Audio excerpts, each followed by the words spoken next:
All right, let's get into it. We're going to start with our main segment. This one's called Hits, Misses, and Hold Fire. So we'll go through 3 teams or players from the weekend that we think they were a hit, we think they were a big miss, or we think we need to wait a week or two to reserve a bit more judgment on them. Steve usually does the hit. He's not with us. He's in health and safety protocols this weekend, so I'll cover for him. The hit this week, in my opinion, BT, is Richmond. I loved Richmond's game on Sunday afternoon. They put in a really good performance against your premiership prediction in the Giants. Wow, I didn't expect you to say that. They did play very well. GWS looked terrible. They played terrible at the MCG anyway, but they looked bad. They did look bad. It was a flashback to the 2019 grand final, Tazza. The fact that they did it without so many of their stars as well. I mean, there were some big names not there for the Tigers. Yeah, I mean, they're still missing Boston. He's Presti is really missing him. GWS, it's just that glaring lack of a cohesive forward line for me. That was the one thing that I thought GWS didn't have to get them over the line this year. And I never really understood why Brody had them so high. And that was why. But Richmond, fair play. Richmond were very good on the weekend and fully deserved the points there. Yeah, a good forward line setup as well without Rewalt. So Bolter was sort of the surprise name in the pre-season that was spending some time forward. Really impressive showing from him. And Jaden Short redeemed himself. He wasn't very good in round 1. If you've got him in your fantasy team, you would have been happy with him because he was just racking the ball up. 33 posies, 29 of them kicks, and he almost had 800 metres gained, BT. I mean, he was phenomenal. Yeah, back to his best, he was. But back on Bolter, he was actually one of the best on ground. I didn't realise how the speed he has when Phil Davis was chasing him. Davis did his hammy. Oh, no. Yeah, that's unfortunate. It was tough for Davis. Yeah. But and he's got that massive kick. He kicked one from 55 on the angle as well. And he actually looked very good up forward. On GWS, exactly what Taz has said. That forward line, whenever they were going forward, they could not hit a target. The forwards would run into each other. 3 forwards in the forward line, they would all just lead to the exact same area. They're missing Toby Green up there. They need him back badly. It's a really good shout, that. So, yeah, obviously not a good performance from the Giants, but I think Richmond's win yesterday was a bit underrated for mine. One last thing, sorry. Yeah, sorry. On Richmond, just shout out to Dusty, because news today that he's going through some mental health issues, and there's talk of him may not returning. So hopefully he can get back to the game. We love watching him play, and all the best to him. So, Taylor, we don't want to preempt anything here, but if he retires today, where do you think he sits in terms of players sort of from 2000 onwards? I mean, it's hard to put into numbers and hard to stack up. If you're just talking mids, right? If you're talking mids, he's right up there. Where do you have him with Ablett, Judd, Martin? I mean, they're probably the 3, right? Am I missing anyone there? No. Given the ultimate success that he's had, I think he's number 1. I mean, all of those 3 have done unbelievable things on the field, but he comes with team success. He comes with individual success that the other 3 haven't quite tasted to that degree. I'm going to say he's number 1. I think his peak as well, that 2017 year where he literally took away every single award that you could possibly win, that is probably one of the best individual seasons that we will see for a very long time. Big thing with him is the influence he has in the big games. Just steps up. He can have quiet games throughout the season.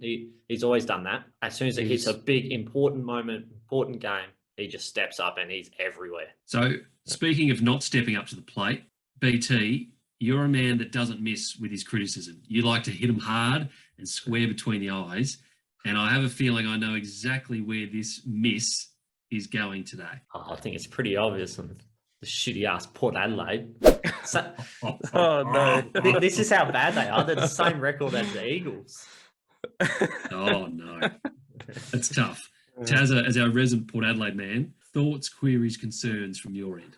Oh, concerns. You'll keep me here for 15 minutes if you want to keep going. There are so many things wrong with that team. And I think it starts from the top down. I think the coach got to go.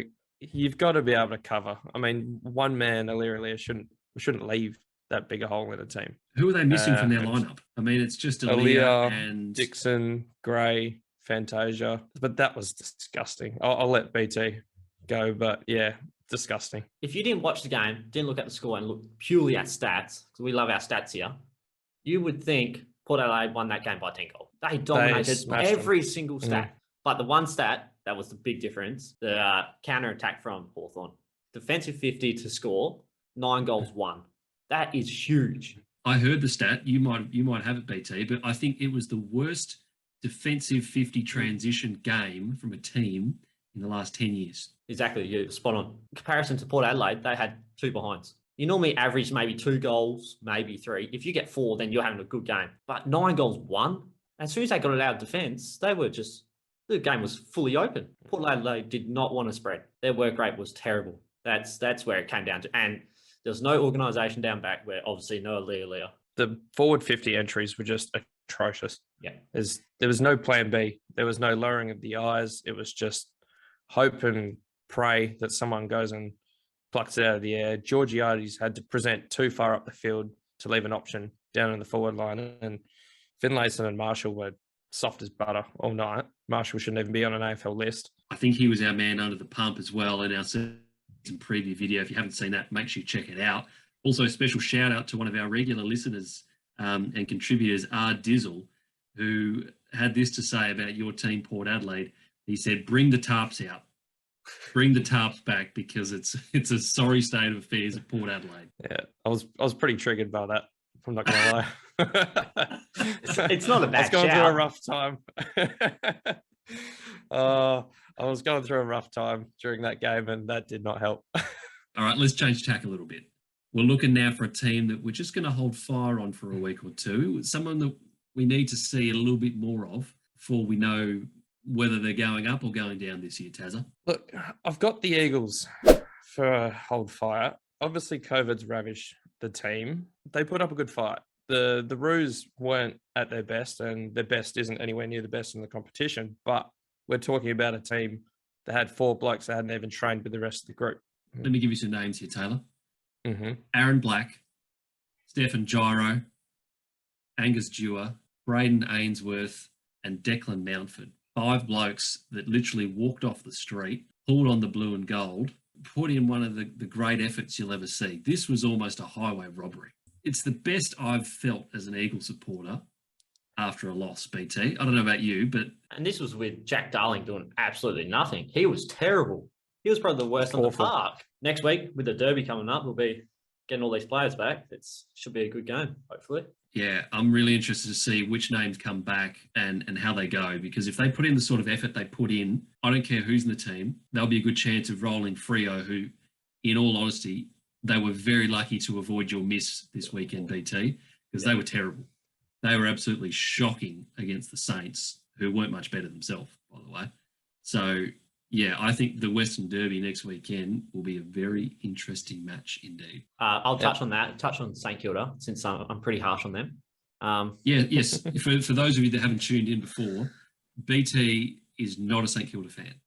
Just does not like the way that the team is run, does not like the organisation whatsoever. You're running a bit of a tally on them, aren't you? You're against the Saints. Yeah, I'll give it to them. It's 1-1. All because of big Max King. That's the only reason he took over that game in that third quarter. If it wasn't for him, then they probably would have lost that game. But that was a terrible game from both teams. That was just terrible. That's your classic Sunday afternoon twilight game right there. Just sort of switch off and just sort of enjoy the rest of the Sunday. I think there was not much redeeming about that game for both teams.